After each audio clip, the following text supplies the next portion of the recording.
ابن تیمیہ کے ماننے والے کہتے ہیں کہ ابن تیمیہ کے بھی ہم 100% ماننے والے نہیں، ہمارے لیے حجت نہیں، اشرف علی تھانوی دیوبندیوں کے لیے نہیں، جماعت اسلامی کے لیے مودودی نہیں حجت۔ تو پھر حجت کون ہے؟ کون ہے؟ خدا کی قسم مبارک مقام پہ کھڑا ہوا ہو، یہ مر جائیں گے لیکن وہ حق والی جماعت نہیں بتا سکتے، دعویٰ ہے اگر ہے تو آئیے سب آپ رسول پاک کے زمانے سے آج تک وہ ایک گروہ بتاؤ جو ہمیشہ حق پہ رہا، ہم بتانے کے موقف میں، خدا کی قسم وہ جماعت بتانے کے ہم موقف میں ہے، تم بتاؤ اگر تم حق پہ ہو، ہم جھگڑا نہیں کرنا چاہتے کیونکہ آپ بدتمیزیاں کرتے ہو، آپ بے باکیاں کرتے ہو، آپ سوال کرتے ہو، ہم جواب دے رہے ہیں۔ یہ حدیث شریفہ صحیح مسلم کے اندر ہے، اور پھر ایسی حدیث بخاری شریف کے اندر بھی ہے، ایسی حدیث ترمذی شریف کے اندر بھی ہے، امام حاکم نے بھی اپنی مستدرک کے اندر انہی الفاظ میں تھوڑا سا رد و بدل ہوتے ہوئے یہی معنی کے ساتھ اسی مفہوم کے ساتھ حدیث آئی ہے اور اس کو حسن اور صحیح بتایا گیا ہے۔ تمام محدثین کیا ارشاد فرماتے ہیں؟ آپ ارشاد فرماتے ہیں قال قال رسول اللہ صلی اللہ علیہ وآلہ وسلم لا تزال طائفة من امتی ظاہرین علی الحق، رسول پاک علیہ الصلوۃ والتسلیم کے زمانے سے لے کر روز قیامت تک till the day of judgment، رسول پاک فرماتے ہیں ایک گروہ میری امت میں، ایک گروہ میری امت میں ایسا ہوگا جو ہمیشہ حق پہ ہوگا، یعنی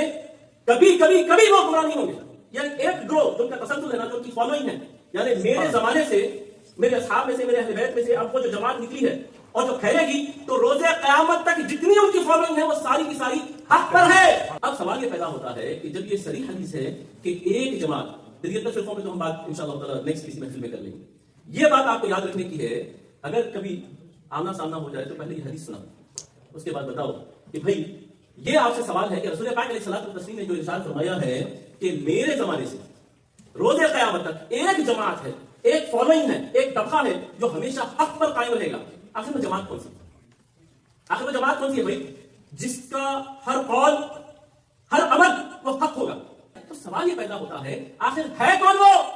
وہ صالحین کون ہے جن پہ اللہ نے انعام فرمایا اور ان کی پیروی، ان کے پیچھے چلنے کا حکم دیا، وہ جماعت تو بتاؤ جو نبی سے لے کر قیامت تک قائم رہے گی، وہ جماعت تو بتاؤ۔ اگر ابن تیمیہ کے ماننے والے کہتے ہیں کہ ابن تیمیہ کے بھی ہم 100% ماننے والے نہیں، ہمارے لیے حجت نہیں، اشرف علی تھانوی دیوبندیوں کے لیے نہیں، جماعت اسلامی کے لیے مودودی نہیں حجت، تو پھر حجت کون ہے؟ کون ہے؟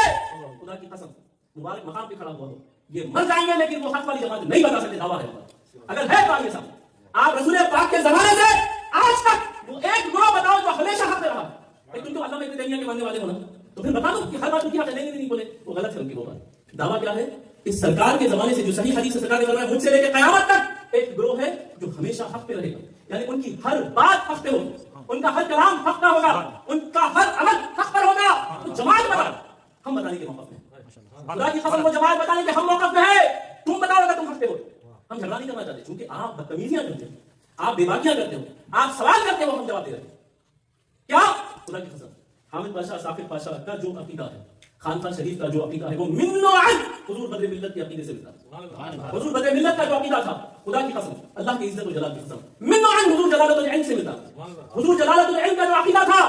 وہ جو ان کی فالوئنگ تھی، وہ من و عن حضور سیدنا شاہ ولی اللہ سے ملتا تھا۔ ان کا جو عقیدہ تھا حضرت شاہ حبیب اللہ سے ملتا تھا۔ ان کا جو عقیدہ تھا من و عن 100% سرکار سیدنا ابو حسن بیجاپوری سے ملتا تھا، بغیر کسی فرق کے۔ اور حضور سیدنا ابو حسن بیجاپوری علی رحمت و رضوان کا جو عقیدہ تھا، وہ حضور سیدنا رکن الدین یوسف محمد قادری سے من و عن ملتا تھا،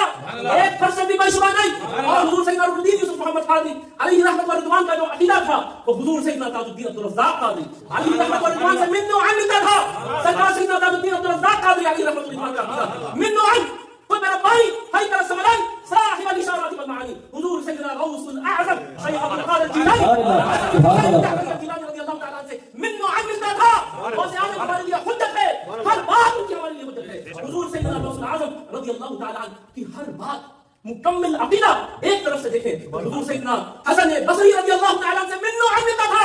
اور ایک طرف سے دیکھیں تو سیدنا غوث الاعظم رضی اللہ تعالیٰ عنہ کا عقیدہ من و عن حضرت سیدنا علی رضا رضی اللہ تعالیٰ عنہ سے ملتا تھا، اور ان کا عقیدہ من و عن حضور سیدنا امام موسیٰ کاظم رضی اللہ تعالیٰ عنہ سے ملتا تھا، اور آپ کا عقیدہ من و عن حضور سیدنا امام جعفر الصادق رضی اللہ تعالیٰ عنہ سے ملتا تھا، اور آپ کا عقیدہ من و عن حضور سیدنا محمد باقر رضی اللہ تعالیٰ عنہ سے ملتا تھا، اور آپ کا عقیدہ من و عن حضور سیدنا زین العابدین رضی اللہ تعالیٰ عنہ، اور آپ کا عقیدہ من و عن حضور سیدنا امام حسین رضی اللہ تعالیٰ عنہ، اور آپ کا عقیدہ من و عن حضور سیدنا امام حسن رضی اللہ تعالیٰ عنہ، اور آپ کا عقیدہ حضور سیدنا اسد اللہ الغالب مظهر العجائب والغرائب امام المشارق والمغارب زوج البتول وابن عم الرسول امام الاولیاء حضور سیدنا علی بن ابی طالب رضی اللہ تعالیٰ عنہ، کرم اللہ وجهه الکریم رضی اللہ تعالیٰ عنہ، اور میرے سیدنا ولائے کائنات کا عقیدہ من نوع وہی تھا جو سرکار مصطفیٰ علیہ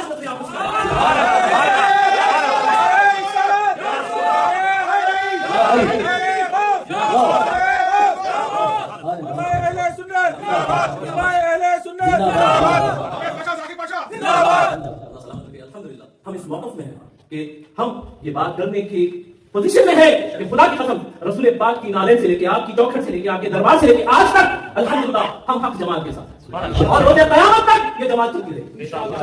ہم میں کمزوری ہو سکتی ہے, ہمارے بڑوں میں کوئی کمزوری نہیں, اور آج بھی الحمدللہ وہ اللہ والے موجود ہیں تو اسی تسلسل کو آگے بڑھا رہے ہیں. الحمدللہ سوال یہ کرنا ہے تو جماعت بتاؤ, تمہارے اندر ایک امام جعفر صادق بتاؤ, تمہارے اندر ایک موسیٰ کاظم بتاؤ, ایک غوث الاعظم بتاؤ, ایک غریب نواز بتاؤ, ایک بہاؤالدین نقشبند بتاؤ, ایک بخاری بھی ہمارے, امام نووی بھی ہمارے, امام اعظم ابو حنیفہ بھی ہمارے, امام شافعی بھی ہمارے.